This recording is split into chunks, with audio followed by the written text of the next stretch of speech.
Welcome to Watch This Space. I'm NASA Administrator Jim Bridenstine, and today we're going to visit the historic Launch Complex 39A, where we launched all of our moon missions and even some space shuttle missions. Today we have a very special guest, Elon Musk, the CEO of SpaceX. We are at the Kennedy Space Center at Launch Complex 39A, which is a very historic, I would say, not just launch complex, but a very historic monument for our country. From this launch complex, we launched all of our missions to the moon. We also launched space shuttles, and we have a really exciting event that's happening tonight, which is the reason why we're here, which is tonight we're going to launch with what we call Demo 1, which is a mission to the International Space Station with Crew Dragon.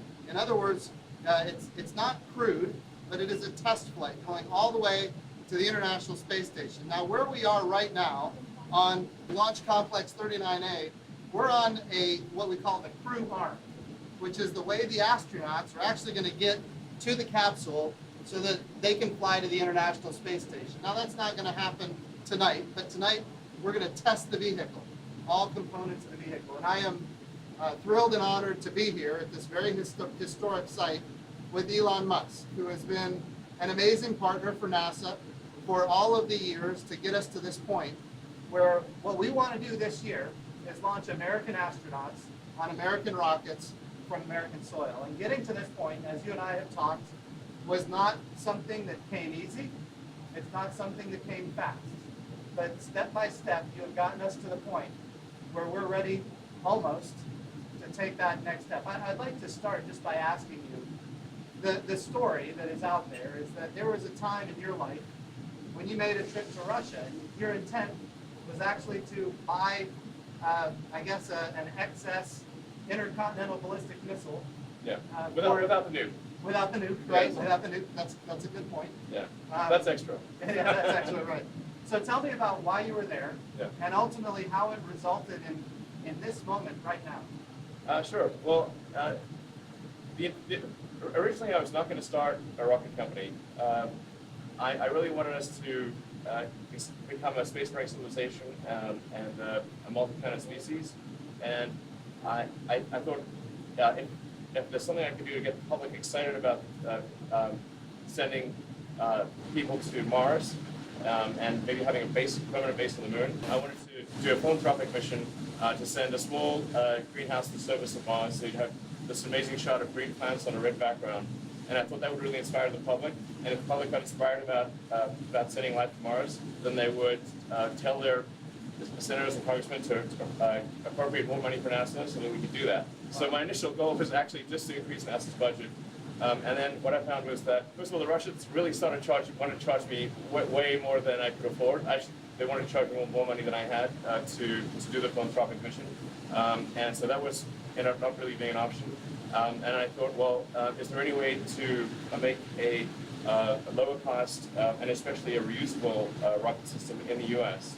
And so I just read every book I possibly could on rocket engineering and decided to try giving it a go. Essentially to give NASA more options, more sort of technology, like more technology horses in the stable, essentially, to use in order to get humanity into space and become a multi-planet species. And you started with a much smaller rocket, the Falcon 1. And was your goal at that point, when you started with Falcon 1, to get to the point where we had 9 engines for Falcon 9? Was that your goal at that time? When I started SpaceX, I only thought there was maybe a 10% chance of getting Falcon 1 to orbit. I did not at all think that this would happen. So this was for sure a dream come true.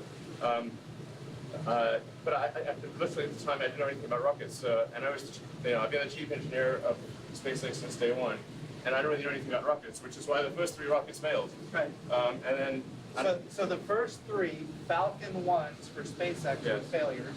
Yes. And then tell me about the fourth one. The fourth one, so I'd actually only had enough money for three flights.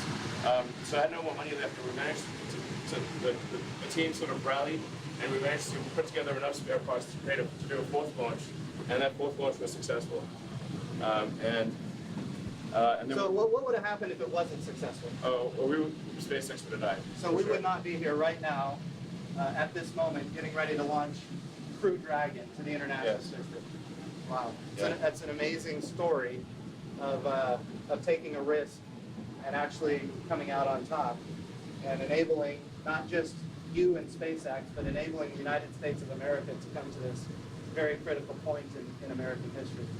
Absolutely, and I'd just like to express a great appreciation for NASA and acknowledge the debt that SpaceX owes NASA in developing all the rocket. The rocket technology that we built our rockets on was developed by NASA over many decades, and we without that, SpaceX would not have been possible. And then shortly after our first success, NASA gave us a critical contract to resupply the space station with cargo, and that was also fundamental to SpaceX's success. And without NASA support, SpaceX wouldn't be here. So thank you. Well, it was long before my time, but I'd just like to thank NASA. Yeah, thank the United States of America for supporting this really amazing opportunity. Well, we have now learned the events surrounding Elon Musk's decision to start SpaceX.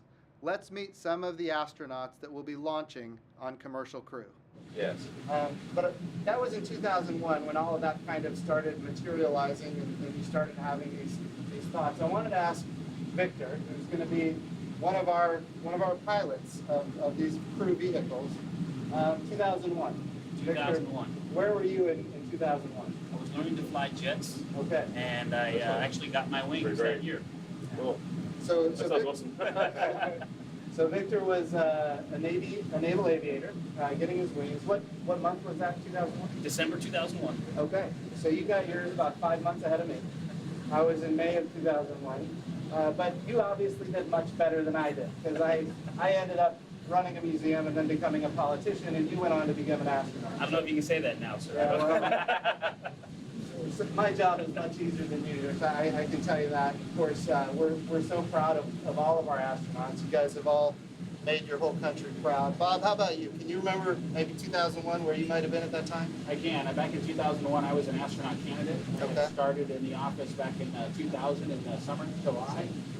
So just getting my first chance to come down here to Kennedy and strap crews in. I was just getting started as a big crusader. Yep. One of the astronauts that operated the space shuttles before the crew came to strap in and collected them after they landed the space shuttle. So. And your background before that, you were an Air Force flight test engineer. Correct. I'm an Air Force flight test engineer, still active duty in the Air Force. I worked the F-22 program after test pilot school, and then worked in a research lab at Eglin Air Force Base prior to that. So it's amazing to think about where everybody was at these different times and how it all comes together at this one moment. In 2019, we're gonna make it happen. I never would have thought this would have happened. I would have given it less than a 1% chance. Yeah, it is really amazing. Yeah.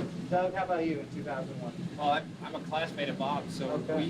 we were selected in 2000 as astronauts, and so we were still astronaut candidates, just kind of learning our new trade. So kind of hard to believe you just got your wings. We were already astronauts by then, or at least almost astronauts. We were working towards being full-fledged astronauts. But yeah, it's amazing how far we've come in that short amount of time. How about you, Mike? 2001, that's a long time ago.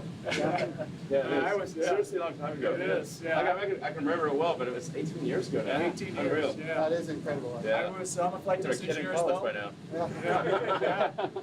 Flight test engineer as well in the Air Force, and it was in Canada, Cold Lake, Alberta. I was on exchange at their flight test center testing the Canadian jets. Yeah, awesome. Yeah. So right now, inside the Crew Dragon for tonight's launch is I don't want to call him or her a dummy. I know. I was trying to avoid the use of the word dummy. Tell me what we call the I guess synthetic person. Anthropometric test article. There you go. Yeah.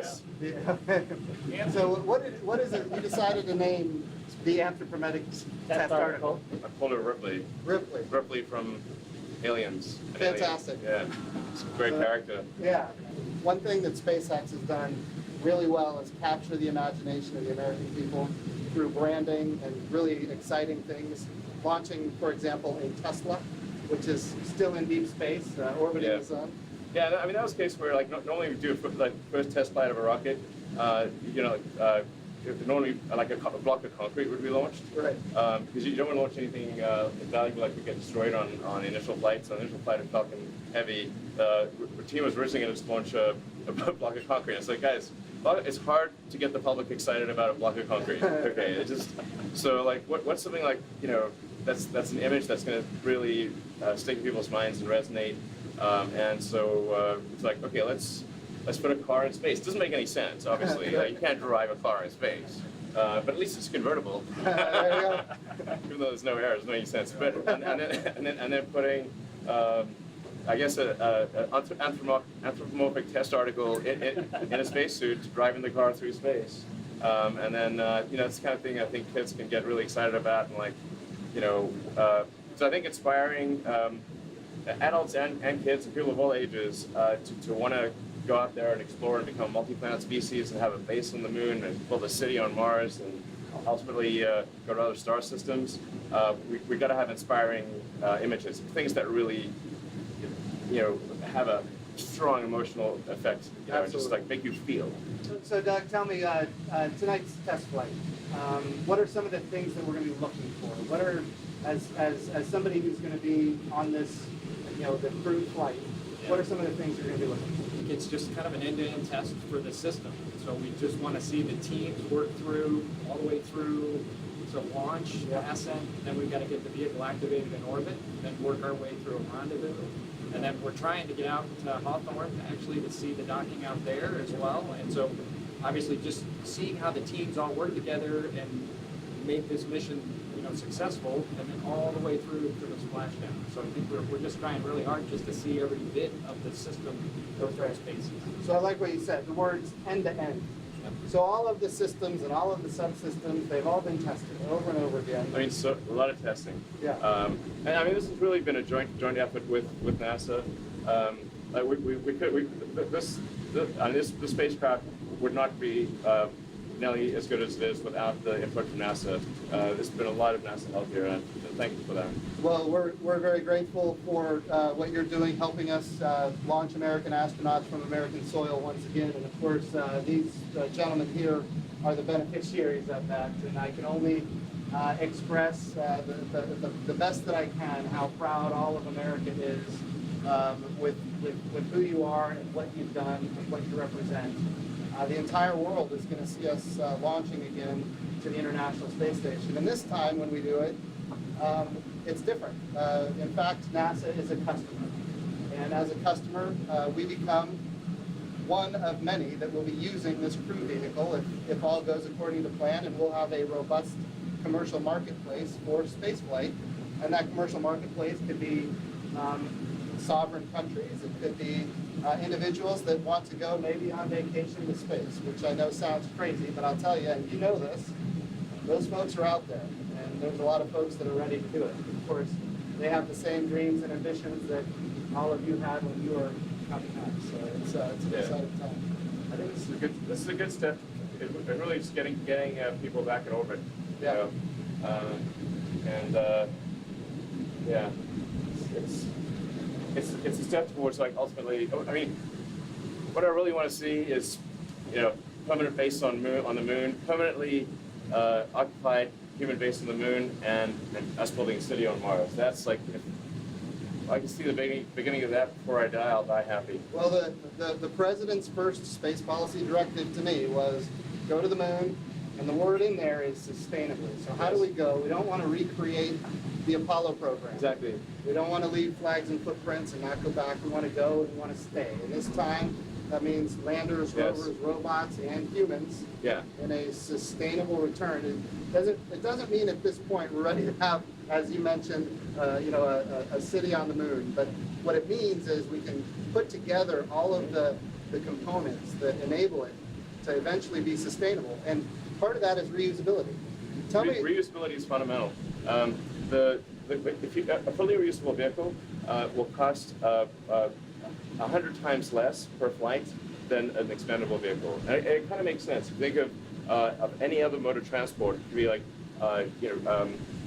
jet aircraft or cars, bicycles, horses, every other mode of transport, boats, they're all reusable. the weird one that isn't reusable is space. That's right. So you can imagine how expensive it would be if every time you flew in a jet that you had to get a new jet, Right. as opposed to refuel the jet. It would be insanely expensive to fly a jet if it was single use. There wouldn't be anybody flying. No, exactly. It would be like a few research flights at extreme expense, and that's all the flying that would occur. So the absolutely fundamental breakthrough that's needed is a fully reusable orbit class rocket and spaceship system, and it needs to be fully and rapidly reusable. So the cost of reuse must be very low, and it must be able to have a high flight rate. Right. And that's the fundamental breakthrough needed for humanity to become a multi-planet species. And I think one of the key enablers there was a program we called Commercial Crew that went into place quite a while ago. And what the vision was that we would have multiple providers competing on cost and innovation. And of course, that has now taken effect. And as you are competing against others in this commercial marketplace, Right. you have a huge incentive to drive down the cost and increase the access to space. And that's materializing here on this Crew Dragon that we're going to see launched tonight. Yeah, I actually don't care at all about money at all, but I do care about us becoming a spacefaring civilization. Yeah. And I do know that if we don't achieve full and rapid reusability, it will not happen. Yeah. And so that's the only reason I actually want money at all. Awesome. Yeah. Awesome. Well, guys, thank you for being a part of this, and it's an exciting night. Well, thank you for watching Watch This Space. I'm NASA Administrator Jim Bridenstine. You can follow me on Twitter @Jim Bridenstine. And of course, if you want to watch this again, you can do so at nasa.gov/watchthisSpace.